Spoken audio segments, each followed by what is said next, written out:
गर्मियों के दिन थे और गर्मियों की छुट्टियां भी चल रही थी। राहुल ज्योति एक शाम दोनों अपने घर के बाहर खेल रहे थे। तभी उनकी मम्मी और राहुल ज्योति जरा इधर आओ जल्दी से। तभी राहुल और ज्योति अपने घर को चले आए। जैसे ही राहुल ज्योति घर के अंदर आए और अपनी मम्मी को मुस्कुराते हुए देखकर, क्या बात है मम्मी, आप इतना मुस्कुरा क्यों रही हो? बात ही कुछ ऐसी है, तुम्हारी नानी का कॉल आया था, आज उन्होंने हमें बुलाया है, कल को हम सब नाना नानी के घर जा रहे हैं। फिर ये सुनकर तो राहुल ज्योति की खुशी आसमान छू गई।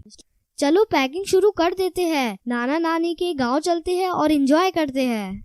फिर क्या, दूसरे दिन सुबह सब लोग जल्दी नाना नानी के गांव के लिए निकल पड़े। राहुल ज्योति का नानी का घर काफी खूबसूरत और छोटा सा गांव था, जहां सब खेती बाड़ी करते थे और प्यार से रहते थे। राहुल ज्योति जैसे ही नाना नानी के घर पहुंचे तो उनके स्वागत के लिए नाना नानी तैयार खड़े थे। राहुल ज्योति को नाना नानी बोले, राहुल ज्योति आ जाओ, हमारे पास को आ जाओ। फिर राहुल और ज्योति नाना नानी के पास जाकर उनसे लिपट गए। फिर खास नाना नानी की बनाई हुई स्वादिष्ट खाना खाकर राहुल ज्योति ने थोड़ी देर आराम किया और फिर दोनों अपने नाना नानी हाल का मजा लूटने के लिए तैयार हो गए। ये लो, तुम दोनों के लिए मैंने खास इमली का रस बनाया है, इसे जल्दी से पी लो, इसे गर्मी में पिया जाता है। नानी की बनाई हुई इमली का रस पीकर तो राहुल ज्योति एकदम तरोताजा हो गए। फिर नानी जी ने आम के पेड़ पर एक बड़ा सा झूला टांगा। राहुल ज्योति झूले पर बैठ गए और झूला झूलते झूलते हवा में बातें करने लग गए और फिर नाना जी के साथ घूमने चले गए। और फिर रात हो गई। फिर राहुल ज्योति नानी जी के साथ रात के खाने के लिए फिर घूमकर घर लौट आए।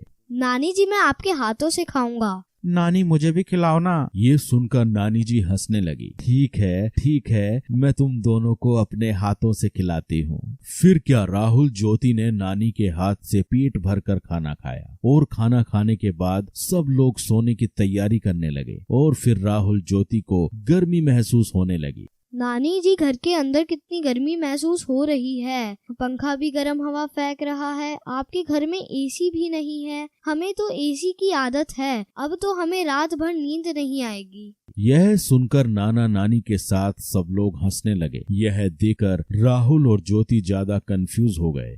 आप सब हंस क्यों रहे हो? हमने कुछ गलत कह दिया क्या? ना बेटा ना, तुमने कुछ गलत नहीं कहा। छोटा सा तो हमारा गांव है, हमारे पास एसी कैसे होगा बेटा, लेकिन हमारे पास एक ऐसा एसी जरूर है जो तुम्हारे शहर में नहीं होगा। नानी जी ने फिर जाकर छत पर गद्दे बिछाए और सोने लगे। नानी, हम भी आपके पास सोएंगे। हाँ, तुम दोनों मेरे पास सो जाओ, आओ सो जाओ। फिर क्या, खुले आसमान के नीचे थोड़ी हवा में राहुल और ज्योति आराम से नानी के पास सो गए और नानी से कहानियां सुनते सुनते दोनों को प्यारी नींद आ गई। तो बच्चों, आपने इस वीडियो में देखा राहुल ज्योति का नानी का घर।